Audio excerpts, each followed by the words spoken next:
ته د بلای نه صبر نشوې، زه دې رسوا د هندوستانه پورې کړمه. ګرانو کتونکو عبدالله خان لخوا سلامونه قبول کړئ، په دې تمه په دې هیله چې ټول به روغ جوړ او د ژوند نه مزې اخلي. څنګه چې تاسو ته پته ده عبدالله خان پاڼه ستاسو دپاره د پښتو خوږژبي شاعرانو نوي نوي شعرونه ریکارډ کوي. هم په دغه سلسله کې راغلي یو اشتیپا ته خپل خواږه ملګري راسره دي، شعیب مانیروال او نکمت مانیروال صاحب راسره دي، د هیڅ قسمه تعارف محتاج نه دي. مخکې ما سره په دې پاڼه تاسو سره مخامخ شوي دي او خپله پیژندګلوي در سره هم کړې ده او شعرونه یې ویلي. نو نن موږ راغلي یو 14 اګست ورځ ده، موږ وایو څه نوي لیکل به یې کړي، هغه به تاسو ته ووایي او د اشتیپا دا ښکلې نظاره به هم تاسو ووینئ. نو ډېرې خبرې نه کوم، ډېر ټایم نه اخلمه. نکمت مانیروال صاحب طرف ته ځم، هغه به ډاریکي تاسو سره خپل کلام شریک کړي. نکمت مانیروال صاحب ډېره مننه عبدالله، ډېره مننه ستا چې په دویم ځل ما له دې پروګرام کې د برخې اخیستو موقع راکړه. او بس زه هم ټایم ډېر نه خرابوم، بس کلام به چې کوم دی نو یو غزل به ته ډایرکټ ډالۍ کړم. ارشاد وخت په خپل نظام لیونی کړی یم، وخت په خپل نظام لیونی کړی یم، فکر د انجام لیونی کړی یم. مینه یې خمار لري سرور یې ته، مینه یې خمار لري سرور یې ته، ستا د سترګو جام لیونی کړی یم. دا ښایست چې ګورم نور څه نه وینم، دا ښایست چې ګورم نور څه نه وینم، ګل دی ګل اندام لیونی کړی یم. زلفې چې خورې کړي زما زړه ګیر کړي، زلفې چې خورې کړي زما زړه ګیر کړي، زه یې دغه دام لیونی کړی یم.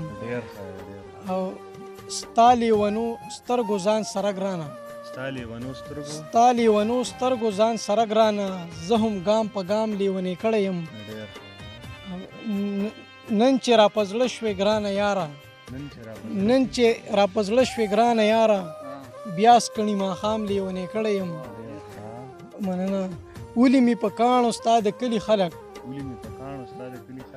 ولې مې په کاڼو ستا د کلي خلک، یاره خاص عام لیونی کړی یم. اخیري شعر دی: و نکمته سپینې سپینې مه وایه، سپینې سپینې مه وایه، ستا تحریر کلام لیونی کړی یم.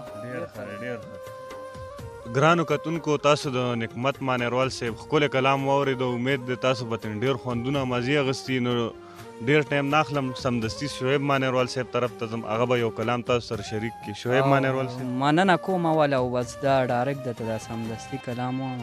زه پې پوهېدم نه څه خبره مې علمه وکړه، زه پې پوهېدم نه څه خبره مې علمه وکړه، او چې ډېر مجبوره شوم ګیله مې د صنمه وکړه. مننه.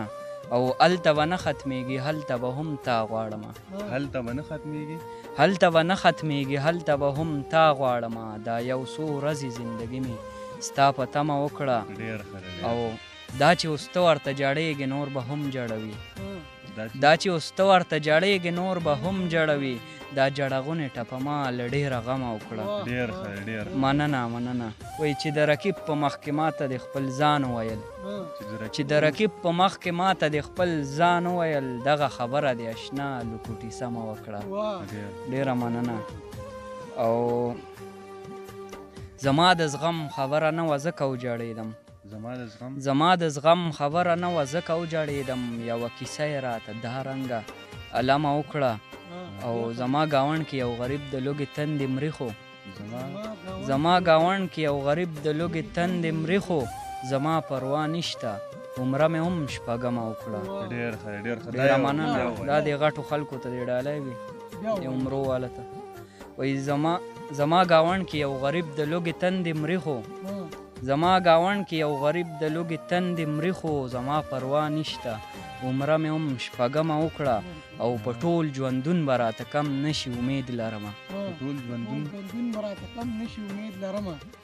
ژوندون به راته کم نشي امید لرمه، او ستا د غمونو مې اشنا ښه ډېره جمع وکړه. ډېره مننه. او مقطع ده وایي: شعیبه ولې ټول ژوندون دې په ازغو کې تیر شو، شعیبه ولې ټول ژوندون دې په ازغو کې تیر شو، په حقیقت کې تاوان زیات ګټه دې کمه وکړه. ډېره زیاته مننه کومه ستاسو.